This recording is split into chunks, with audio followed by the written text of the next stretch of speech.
എല്ലാവർക്കും നമസ്കാരം. ഞാനിന്നിവിടെ ചോറിൻ്റെ കൂടെയെല്ലാം കഴിക്കാൻ പറ്റിയ ഒരു വെണ്ടയ്ക്ക മപ്പാസ് എങ്ങനെയാണ് ഉണ്ടാക്കുന്നതെന്ന് നോക്കുക. അതിനാവശ്യമായ സാധനങ്ങൾ: ചീനച്ചട്ടി വെച്ച് നന്നായി ചൂടായി വരുമ്പോൾ 1 സ്പൂൺ എണ്ണ ചേർത്ത് കൊടുക്കണം.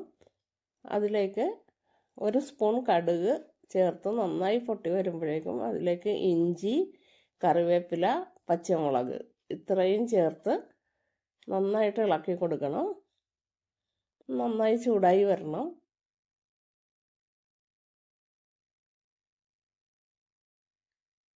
നന്നായിട്ട് ഇളക്കിയതിന് ശേഷം അതിലേക്ക് നീളത്തിൽ അരിഞ്ഞു വെച്ചിരിക്കുന്ന ഒരു സവോളയാണ് ചേർത്ത് കൊടുക്കേണ്ടത്. സവോള ചേർത്താൽ മതി ഇതിന്. അതിനുശേഷം നീളത്തിൽ തന്നെ രണ്ടായി മുറിച്ച് വെച്ചിരിക്കുന്ന വെണ്ടയ്ക്ക 1 ഇഞ്ച് നീളത്തിൽ രണ്ടായിട്ട് മുറിച്ച് വെച്ചിരിക്കുന്നതാണ്. വെണ്ടയ്ക്ക ചേർത്ത് വഴറ്റിയെടുക്കണം. അതിൻ്റെ ആ വഴുവഴുപ്പൊക്കെ മാറിക്കിട്ടണം. അതുവരെ ഇട്ട് വഴറ്റണം. ഏകദേശം വെണ്ടയ്ക്കയെല്ലാം അതിൻ്റെ ഇതെല്ലാം മാറി വന്നിട്ടുണ്ട്.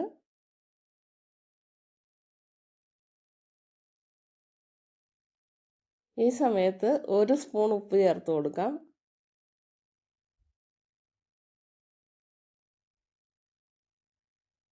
അര സ്പൂൺ മഞ്ഞൾപ്പൊടി ചേർക്കാം.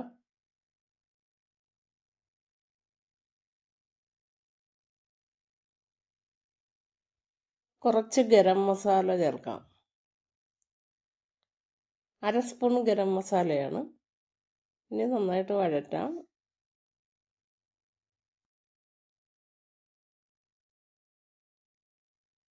വേറെ പൊടികളൊന്നും ചേർക്കേണ്ട ആവശ്യമില്ല. മെയിനായിട്ട് മഞ്ഞൾപ്പൊടിയാണ് ചേർക്കുന്നത്. ഇനി എടുത്തു വെച്ചിരിക്കുന്ന തേങ്ങയുടെ 2ാം പാൽ ചേർക്കാം.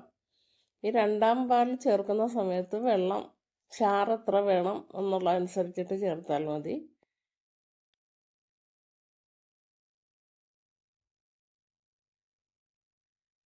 നന്നായിട്ടെല്ലാം കൂടെ നന്നായി മിക്സ് ചെയ്ത് കൊടുക്കാം. അതിനുശേഷം വെണ്ടയ്ക്ക വേവാനുള്ള സമയം ഒന്ന് മൂടി വെച്ച് കൊടുക്കാം. ഒരു 5 മിനിറ്റ് മുതൽ 7 മിനിറ്റ് വരെ വെക്കുമ്പോഴേക്കും മൂടി വെന്ത് കിട്ടും.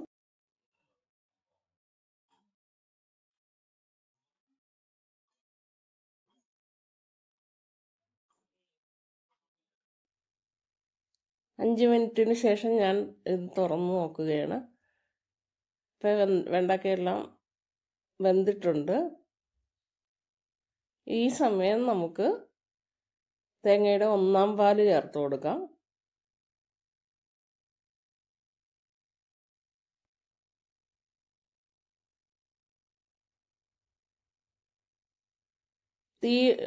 അതിനുശേഷം നന്നായി തിളയ്ക്കേണ്ട ആവശ്യമില്ല. തീ ഓഫ് ചെയ്തതിന് ശേഷം മൂടി വെക്കാം. ഒരു 5 മിനിറ്റ് മൂടി വെച്ചതിന് ശേഷം നമുക്ക് ചോറിൻ്റെ കൂടെ കഴിക്കാൻ പറ്റിയ നല്ലൊരു കറിയാണ്. എല്ലാവരും ഇതുപോലെ ഒന്ന് ഉണ്ടാക്കി നോക്കണം. നല്ല ടേസ്റ്റാണ്.